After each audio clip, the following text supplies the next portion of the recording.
400, 600, 800, 900, 1,000, 1,000 na 100 na 200 na 300 na 400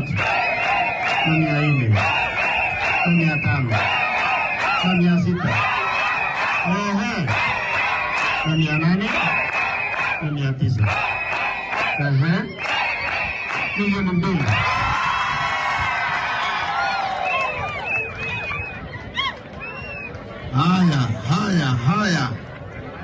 Haya. Bado muko? Hai. Hello. Okay, Meja Koske ametoa shilingi 5,000. Asante sana. Haya, Omite. Bado muko? Sasa imefika kilele. Ama namna gani? Haya, ya mkarabati ndani akwe. Agera moja nyune berege. Kanet ka utane tujigiro bokto. Haya. Haya, 100. 100. Haya. 200. 3. 4.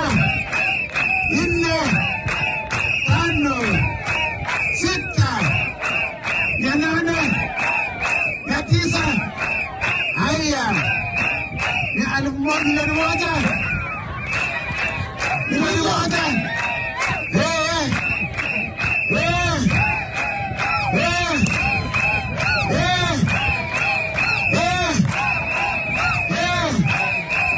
Milioni moja na 100. Milioni moja na 200.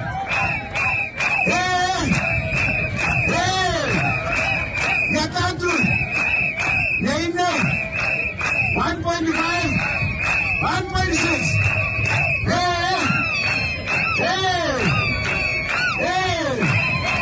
1.7. 1.8.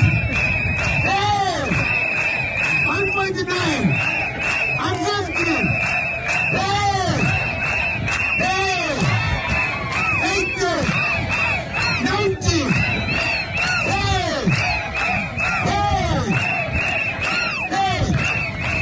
Milioni 2. Kutoka kwa Oscar, 2 million shillings, ndio? Haya, tupigane makofi yetu. Haya, na wale wana escort yeye. Wana escort yeye. Haya, hiyo anabeba mtu anaitwa ISO, ana escort. Sila mtu sasa, kuna tofauti. All right, Sasioni, you want to respond to that? You want me to respond to that? That's a church fundraiser attended by members of parliament, and they've given their donations and they've raised money from whatever. The one is from number one. One of the bundles. The president has sent out donations to many events, including churches. There's nothing wrong with that completely. So what is wrong with that? No, those are his the only thing those are his people. Those are Kenyans and members of our society, and they've of which persuasion? Of all persuasions. This is what Honorable Yikano was talking about. Yeah. Where is this money coming from? It's not been alluded that it's coming from the president. I've not heard. No, all of us. Particular clips, yeah? All of us. From number one. No. Those were members of parliament. I saw 2 members of parliament. Yes. I saw Oscar Sudi giving donations, and I saw Honorable Chepkonga giving donations. They are fellow members of parliament. One responsibility of members of parliament is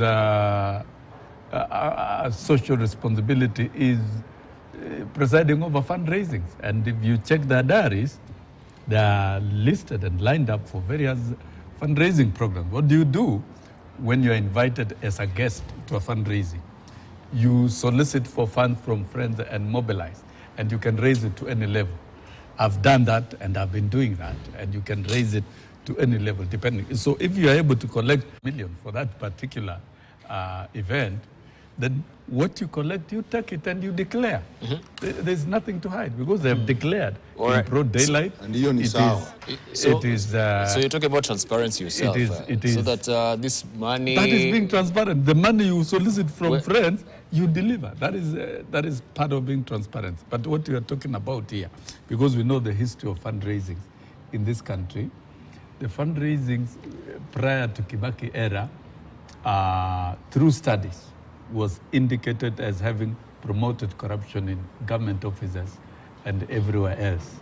And probably that is a feeling that is coming out. It's not the feeling, it's a reality. That is a feeling. No, that is a feeling, because where will a member of parliament like you, where are you you going to extort and like get that? money? Huh? Where would you extort money? Anybody can collect. You know the thing is, Dibao, and I think we need to be, Makale Muli, you invite me for a fundraising in your churches. So these are the kind of things and, you're saying.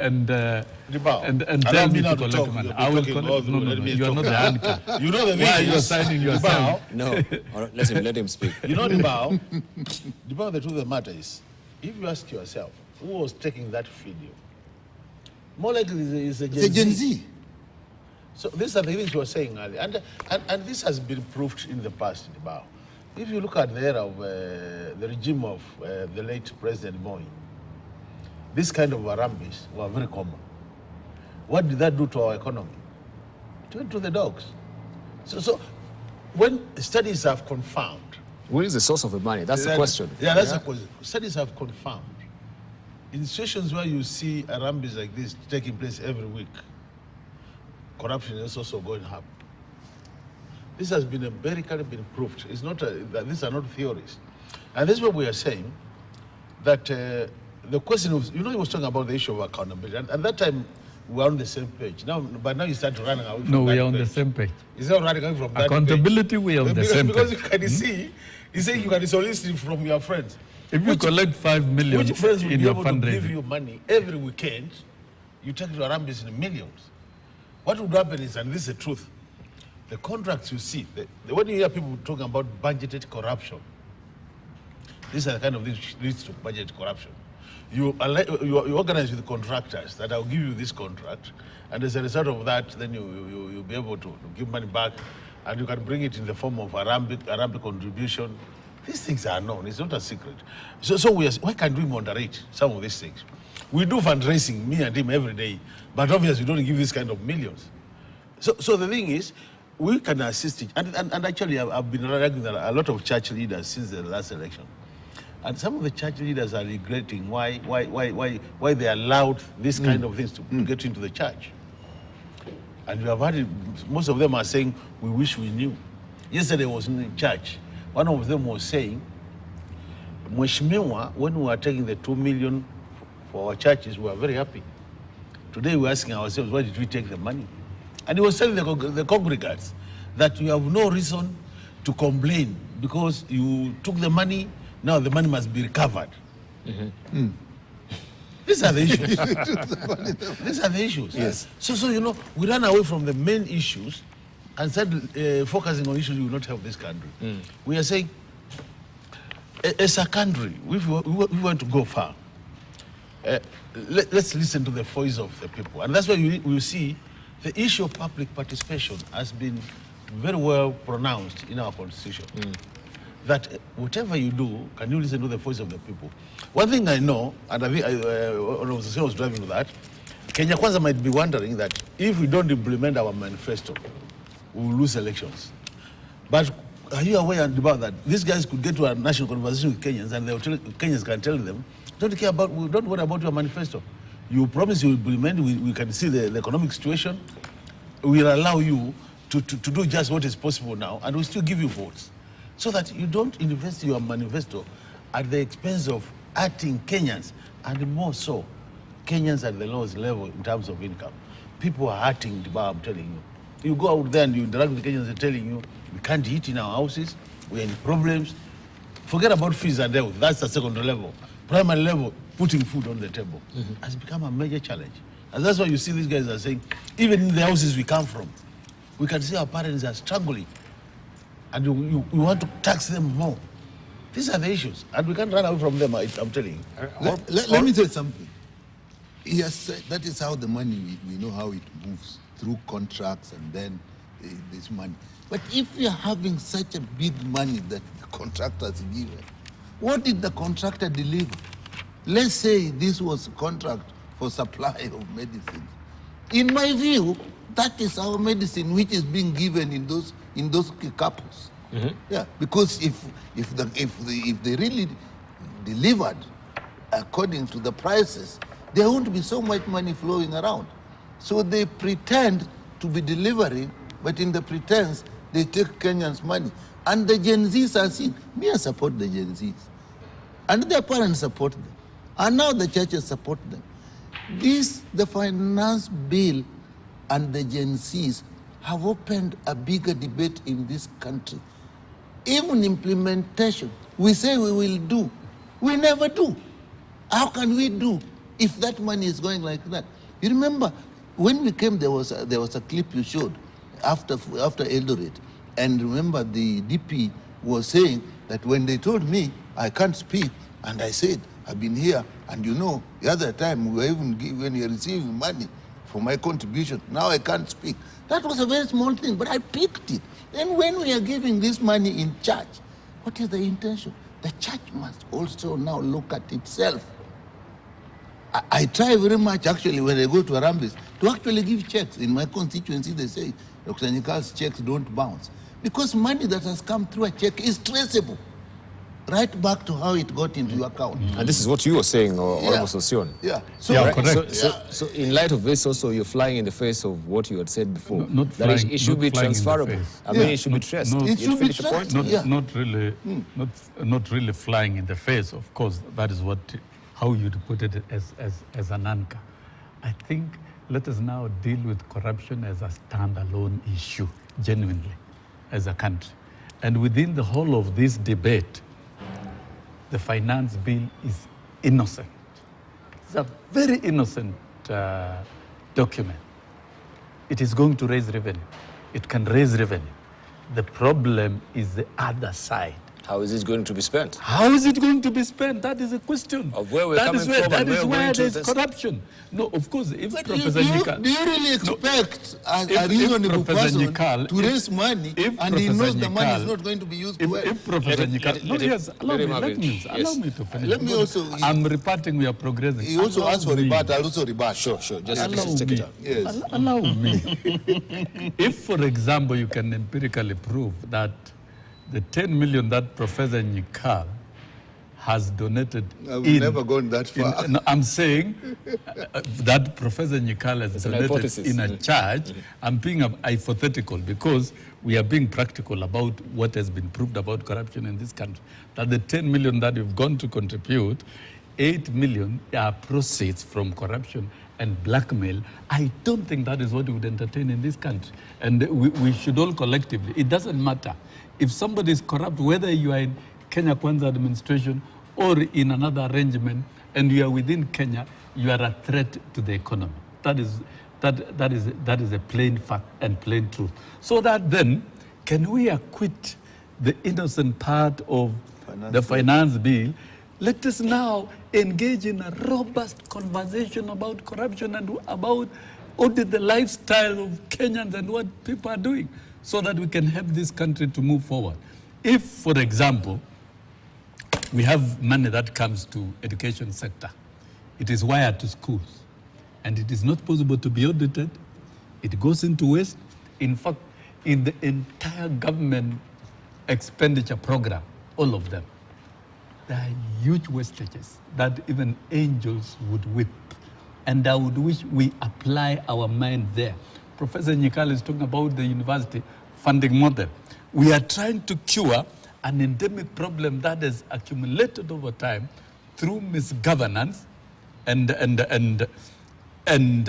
when you look at the entire expenditure program, accountability structures in place, they are not there.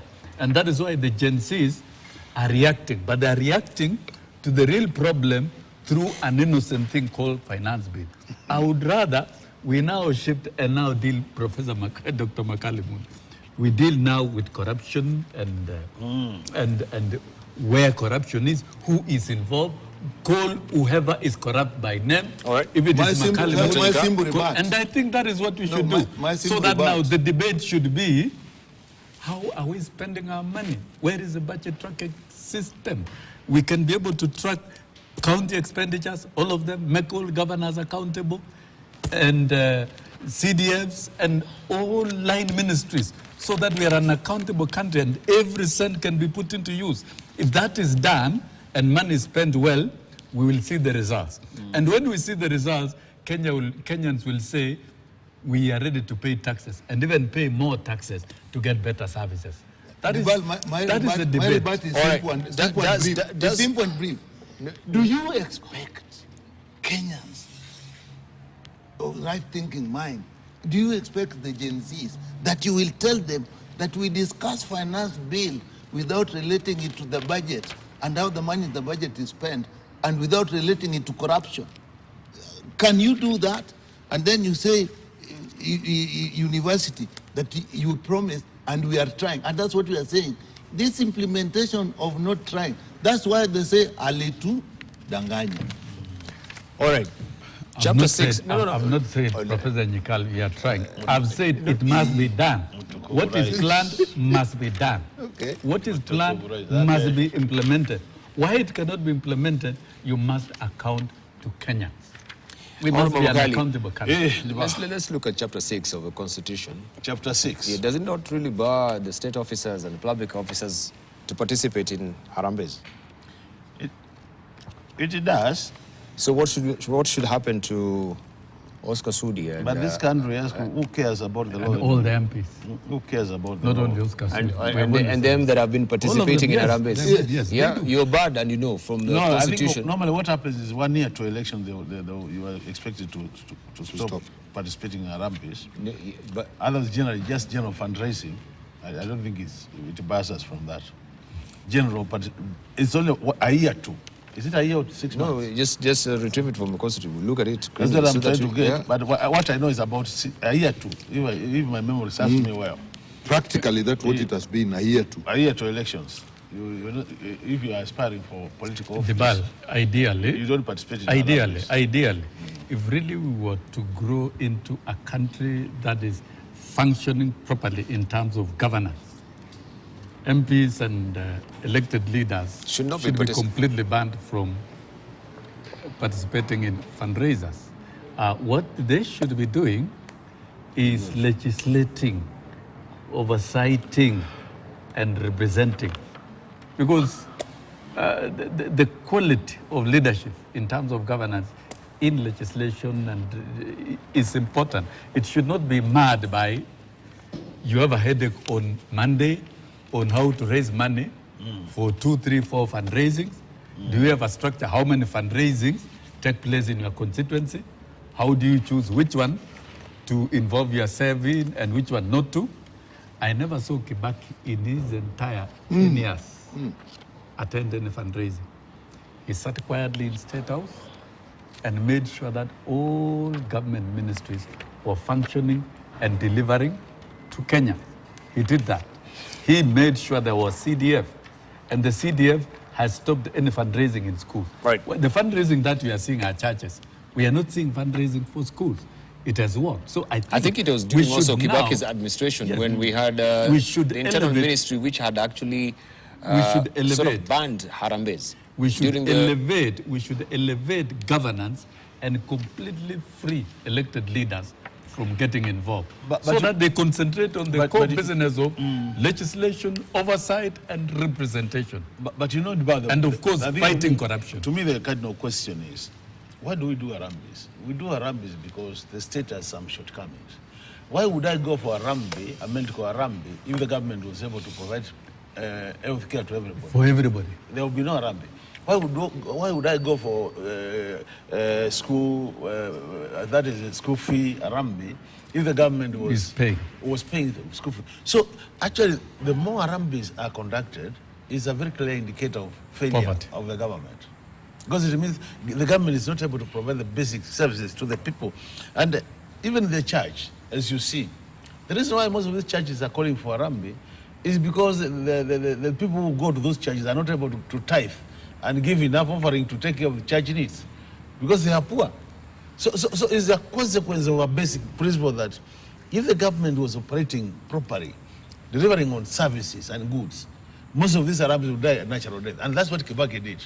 Kibaki was able to bring on board pre-primary education. CDF. And pre-day secondary school education. So in that case, no parent would say, I want to Harambee for my son or my daughter. Kibaki was able also to make sure that the taxes which were collected were effectively and efficiently used. And they were not overtaxed by then. Yeah, there was no overtaxation. Now the problem is you're overtaxing Kenyans, but when you overtax them, the money finds its own way to the people's pockets, not to the public service and goods pockets. Now that's what we call corruption. And I've said many times, it's not a secret. I've said, actually, if we just minimize corruption by about 50%, there will be no need of borrowing from anybody outside. There might also be no need of this finance bill 2024, because you'll be able to get enough money to finance this bill if corruption was just reduced. Why can't you put it by about 50%? Reduce? Now the question has been... Why talk of reducing it? Yeah. Talk of complete elimination. I'm just giving an example. Eliminate. And to me, that's what I say. Instead of always thinking about getting more money from Kenyans, why don't we think about using the money they have already given us in a more efficient way? In that case, we achieve the same outcomes without taxing them more. And that's a big question. All right, Dr. Nyikal, because I think also SHIF, I should say, by now has actually... It's now Social Health Authority. Social Health Insurance Authority. All right, so by now actually it's collected a tidy sum of money, I think in billions, so to speak, before even we go to the next revenue collection that will come when we implement this as it stands right now. But still, hospitals, I don't know, not having enough sufficient facilities. There is no medicine on the ground as far as we know it. A case in point is just here, Mama Lucy. The other day we saw one of a prominent comedian. But we know it was taken there, and because there was meager facilities, it could not be attended to on time. He just passed on like that at the end of the day. So that's what I'm asking. Still, I'll come to that particular question. Why do we collect this tidy sum of money? Let me give you the basics. And we do not just give the immediate action on it, on what it should do on the ground at the end of the day to save lives. Let me give you the basics. Again, we talk too much about universal health cover, health insurance, and so on. We don't go to the basics.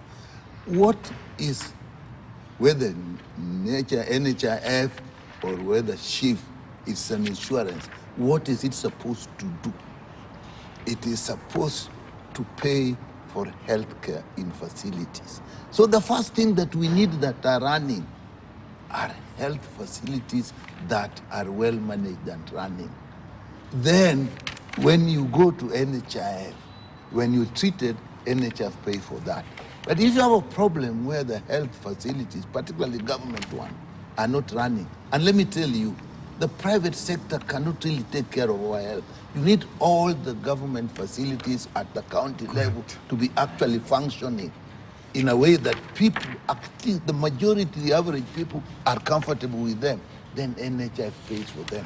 When they keep referring to Kibaki presidency, when we actually started the first social health insurance bill that became an act, it didn't come an act because the president refused to sign it. Let me also tell you, that is actually what went to WHO and gave birth to universal health cover. People don't know where UHC came from. It actually came from here when it didn't work here. He failed to sign it. And he said, we'd rather give you money in the first few years so that you make the hospitals functional, so that people go there and NHF pays. And then we must start collecting money so that gradually, the people you are calling the indigent, there are so many we can't take them at once, so we'll take them gradually. What is happening now? We are collecting money in SHIF, and we are so focused on what is going on at SHIFT, and we are not looking, but where is this shift going to pay for people who are treated? That is why you are now finding every time we are saying that a lot of money from NHIF then was going to the private sector than to the public facilities, because the public facilities were not running well. People didn't want to go there. So people could afford a little because there was co-financing, which means what NHIF cannot pay, then people would pay with another insurance or from their pocket. So it now favored those who had a little money for co-payment or co-insurance. They go into the private, and more of them go there, so more money flows there. So the first thing that we really need to do before we shout this universal health cover and shift and change shift is make our facilities running and acceptable. Thank you. All right. Let's just go to a bit of a party politics. No. We've belabored that point. I think we need. It's key. Allow me. Now, what Professor Nyikal is talking about is privatization of social services as a business program. It has been promoted for long in this country, and it has been very strong in the health sector, that we tend to glorify private hospitals, direct NHIF resources to private hospitals. This is where there are sometimes fake claims at the expense of public facilities. And I agree very strongly. There has to be a fundamental shift in terms of philosophy and in terms of legislation to protect public health facilities. If that is not done, then universal health coverage will be a mirage. It must be deliberate in terms of legislation and in terms of resourcing, so that the nearest dispensary to the household, where the first legislation on primary health care is going to be affected, is a health center complete with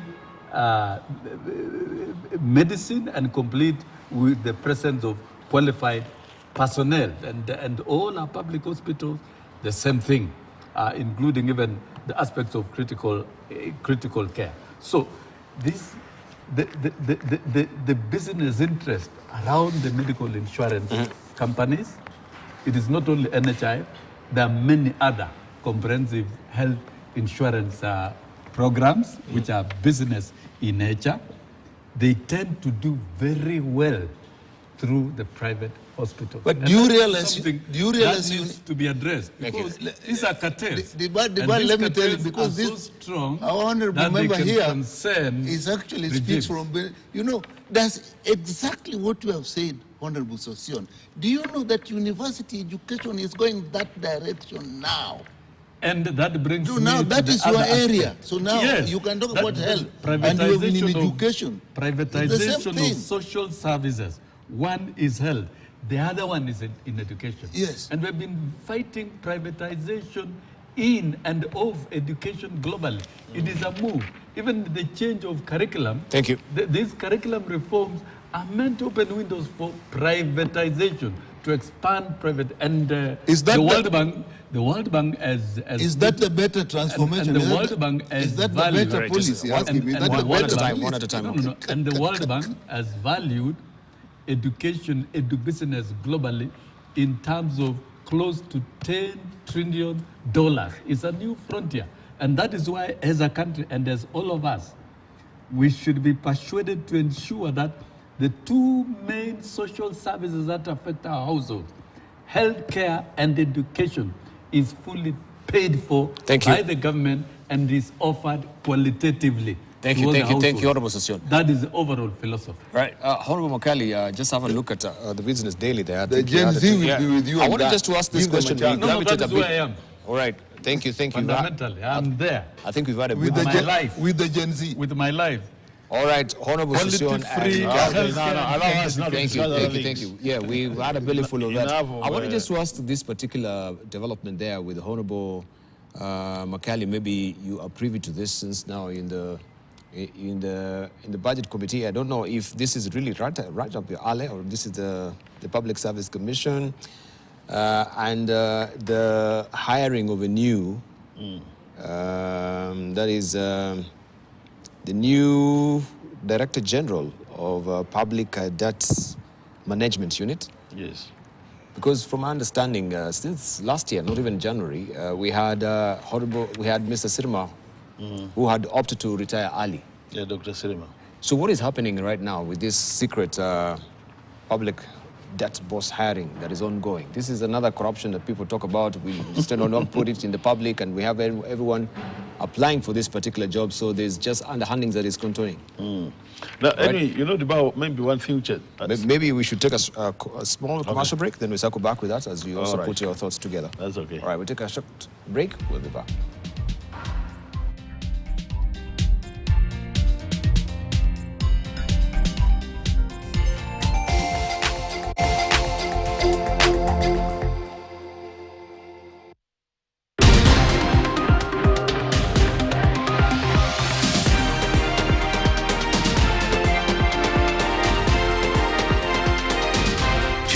KTN News. Get the whole story.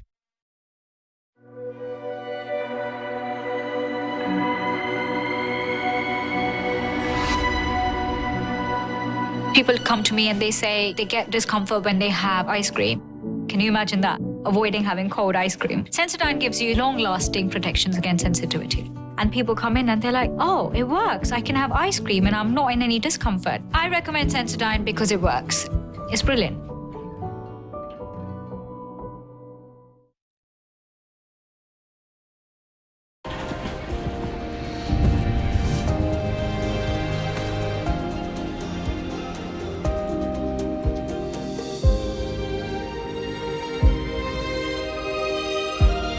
The moment I feel my pain starting to fade, it's like I'm going back to myself on a really good day. Panadol Extra releases you from strong pain. Panadol, release starts here.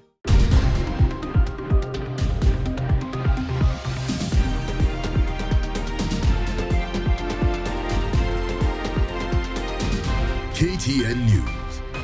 Get the whole story.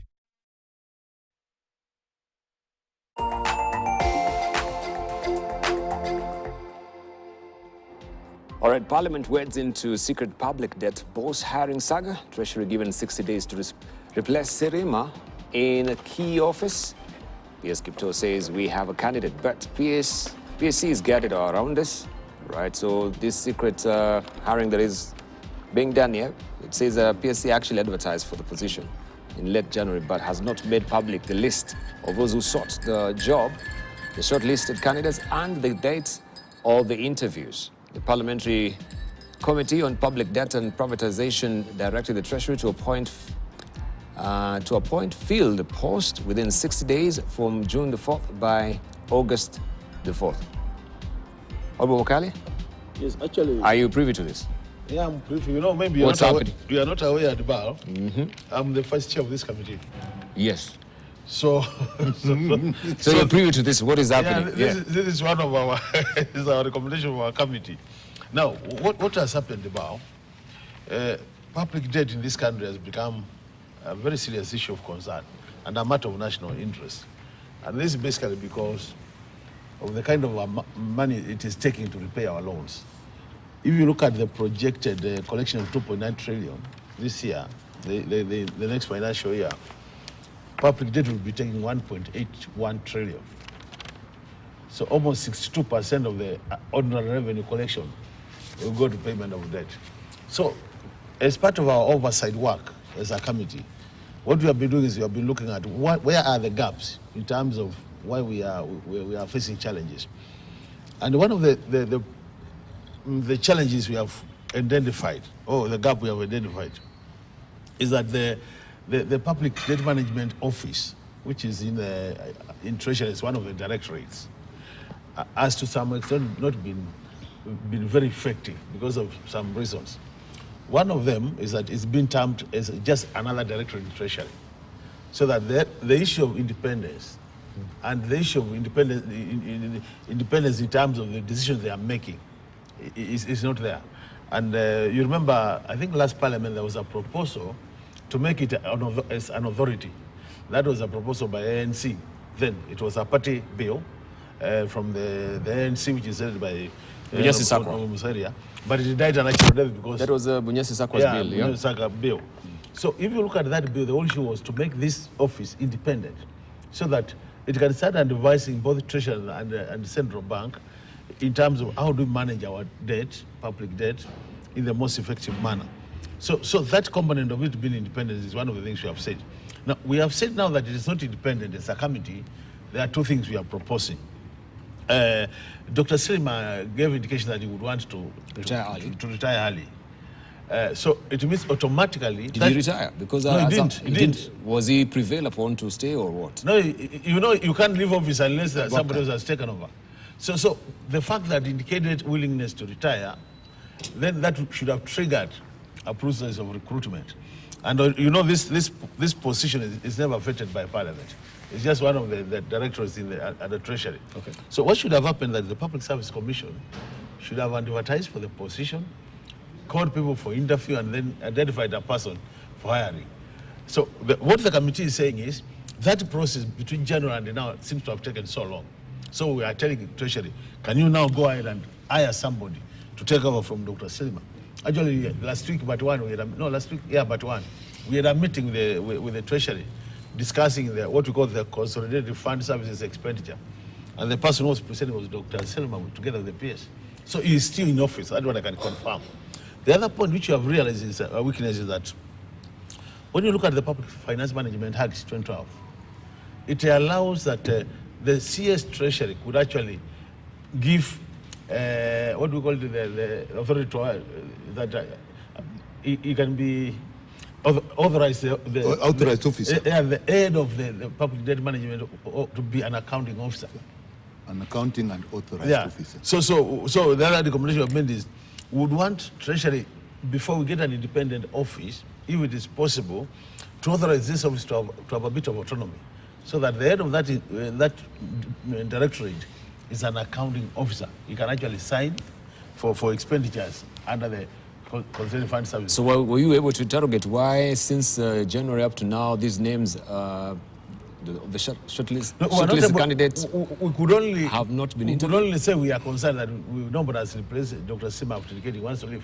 Because that's a public service now, and that's why you see the recommendation that now it should be done as soon as possible. Because from where we sit, I thought part of your concern will be also to question why people who are shortlisted have not been interviewed, or their interviews have never been ongoing.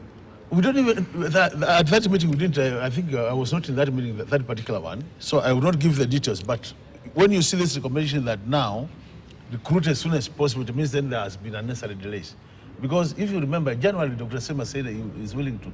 Even when I saw him, I was wondering now what is he doing in the office. But you know, you don't leave an office without having, although there's a deputy. But you know what the structure is the DG, then you have other directors below him. I don't know whether they would want to, the best would be to upgrade one of the deputy directors to take the position. So if I'm intending because of the institutional memory. If I've just shown the willingness to resign, yes. You want to tell me I can't resign because now there'll be a vacuum? No, I think there could also that is not legit enough for you. Yes. But that's why I think that there could be also some political undertones which are not being... What undertones are playing here? Because you can see there's some political undertones. Obviously, it seems like that. The PSC, which you are not interrogating. No, we've not interrogated that yet as a committee. Unless my chair was able to take it up. But at a committee level where I was, we've not interrogated that level, that why have we not hired him? If you look at our report, it's more keen on issues which need to be done to make the office more effective. All right. You said something. You said something in the Star that 25% of public service Indeed. is made up of 50 aged over 50. We've perfected a culture in this country of staying in office and perpetuating people who ought to retire to even serve beyond their term limits with the excuse of skills and experience. To me, sticking to office is a bad Kenyan culture, which I would just classify it as corruption. It's not the right thing. And we end up personalizing institutions and officers. So that when you are Debal, you are here, it's not KTN, it is Debal. When Nyikal is there, it's Nyikal. It is not semi-constituency. And this could be one of the problems in this particular entity. There must be clear transition in all public institutions. If it is your time to leave, you should leave. And we should have a very open and transparent recruitment of successors who assume office almost immediately. Even when that recruitment has not been done and your time is up, you should leave. And no hiring post-retirement on contractual basis. Yes, that is especially wrong. from government. And this is where I think it should be an agenda of Gen Zs. If the public service is retaining people who ought to have retired, and there was even no sense to extend the retirement age from 55 to 60 years. At 55, we are good enough to go home. If I look at teaching service, for example, the population, majority of the population of teachers in employment are now aged 50, 45 to 60 and over, 45 and over. At the bottom, the new teachers, the Gen Z teachers who have trained cannot be absorbed because they've not exited. Yes, they have not exited. And that presents a problem.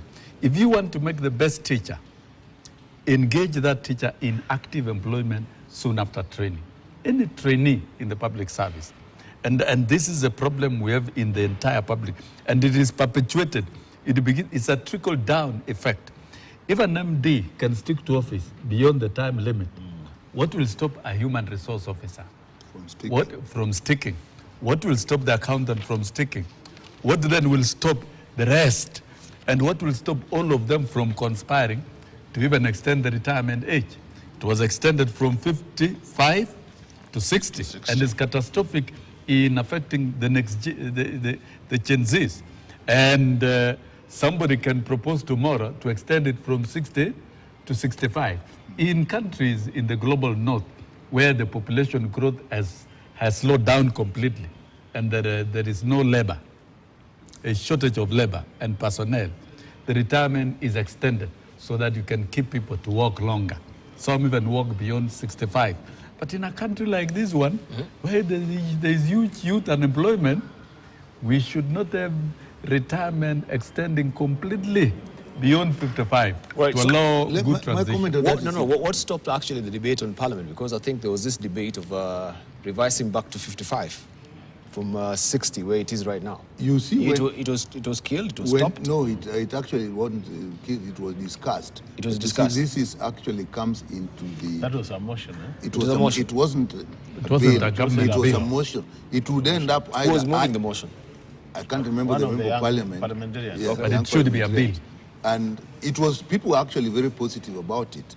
And you see, once a motion has been passed, motions, most of them will end up either urging the government to or resolving that the government should.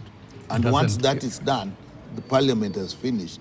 Now it goes, we have an implementation committee could then start following why it has not done. But when parliament has done something, it now goes to the executive.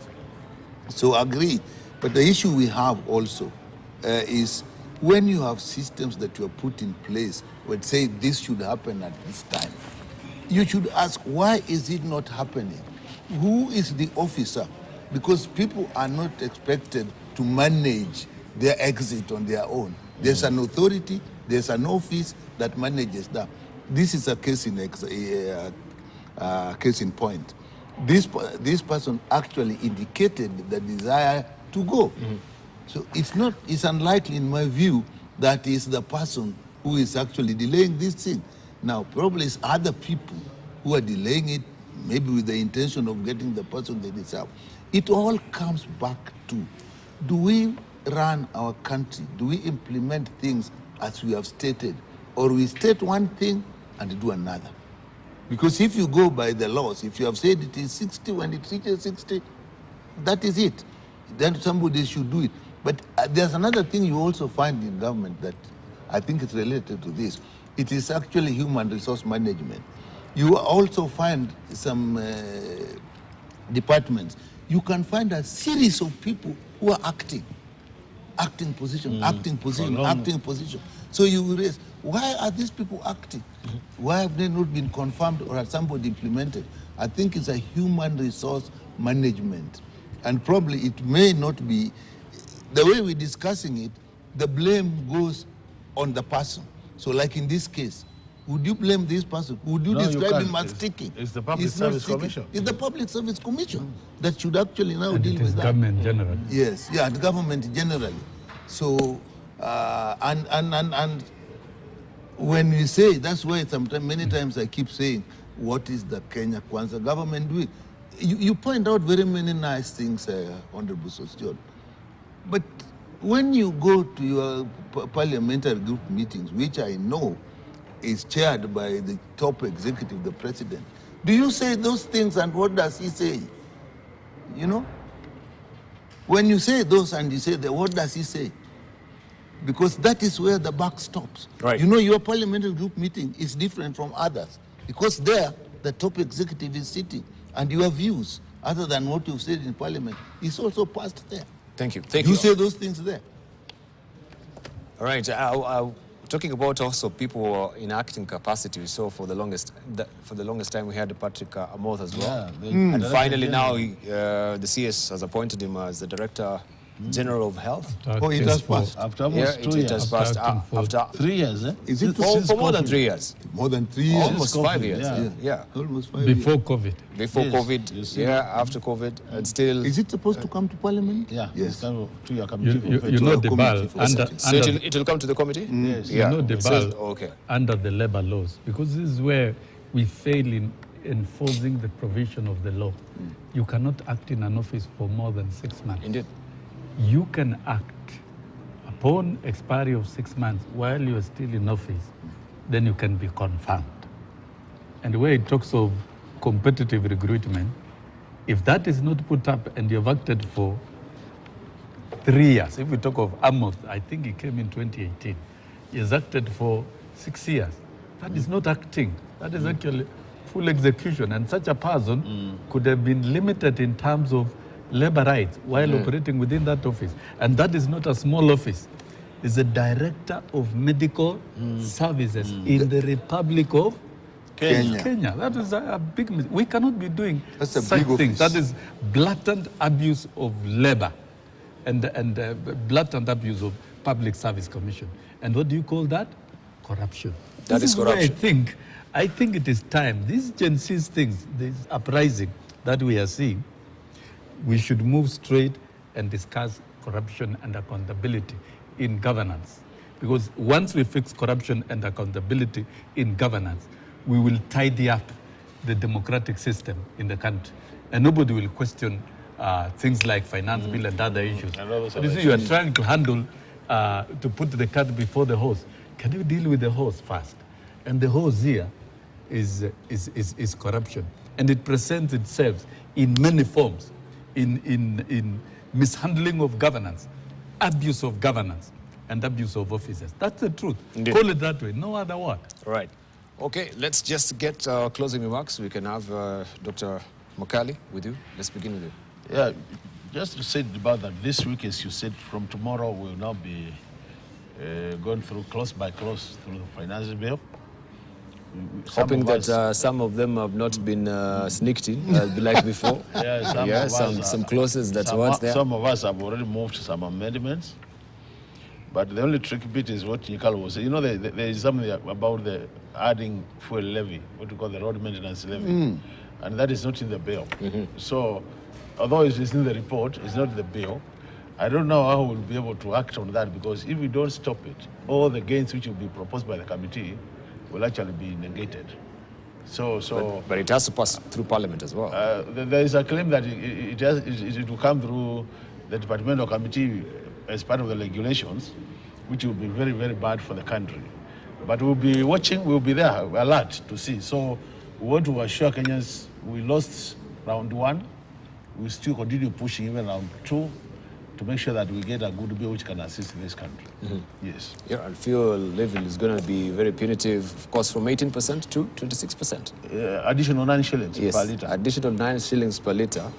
And we have also international economists saying that also the shilling might be going back to to 140 something. to the 145 zones there. Right? Honorable Nyikao? My view is simple, really.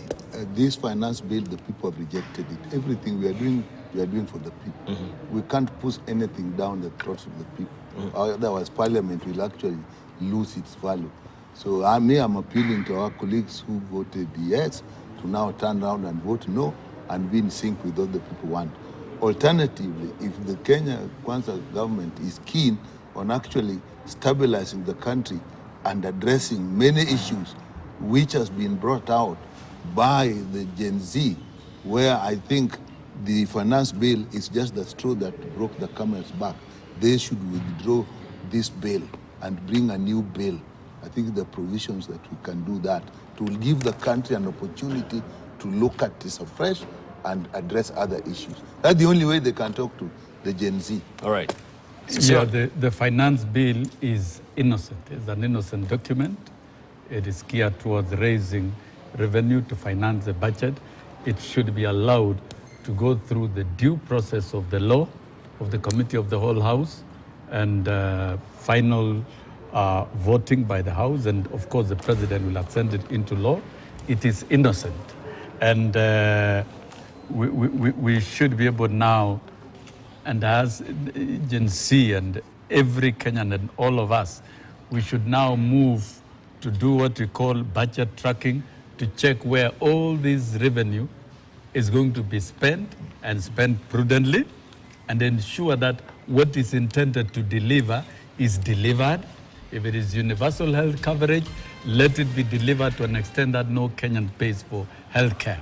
Education, let it be delivered to the extent that no Kenyan pays for education. Those are key social services that should be free.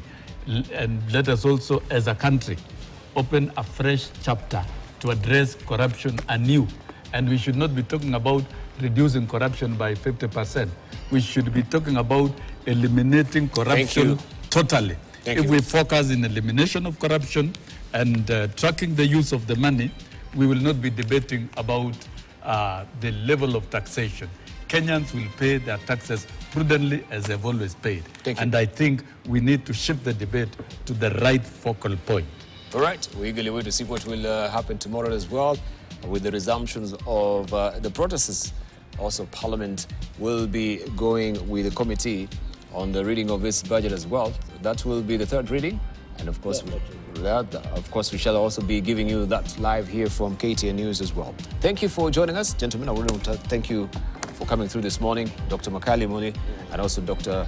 James Chikal, and Honorable Wilson Sissoon as well. Thank you for coming through and for that very cogent discussion we've had. News Diary is up next.